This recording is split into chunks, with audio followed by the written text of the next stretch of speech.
School படிக்கும் போதே நான் டைரக்ஷனாக பண்ணணும்னு ஆசை வந்து ஆ 7th படிக்கும்போது. 7th. ஆமாம், ம் 7th 8thலாம் என்னை வந்து டைரக்டர் தான் கூப்பிடுவாங்க. அரே அப்பா. டைரக்டர் வாங்க சரி. எல்லாம் இது பண்ணும்போது அந்த ஸ்கூலில் என்னென்ன சார், ஸ்கூலில் வந்து அந்த நாடகங்கள்லாம் நடத்தும்போது அதுக்கான கஷ்டப்படுறது ரொம்ப கஷ்டப்பட்டு மண்டை உடைச்சு இதை கரெக்டாக பண்ணுங்கன்றது அந்த சொல்லி கொடுக்குறாங்க பார்த்தீங்களா சார், ஆமா. டைரக்டர்னு சொல்கிற ஆமா. அவங்கள ரசிக்க ஆரம்பித்தேன். என்னடா சரி. இவங்கள பரபரப்பாக இருக்காங்க, நம்ம தான் பண்ணுறாலும் அசால்ட்டாக சிரிச்சிருப்போம், இல்லை இது இப்படி பண்ணுங்க அப்படின்னு.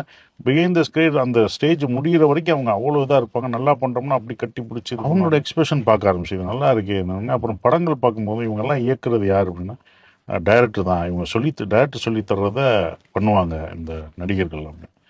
அப்போ அந்த டைரக்டரை நான் ரசிக்க ஆரம்பித்தேன், அது பண்ணணும் அப்படின்றதுல. ம்.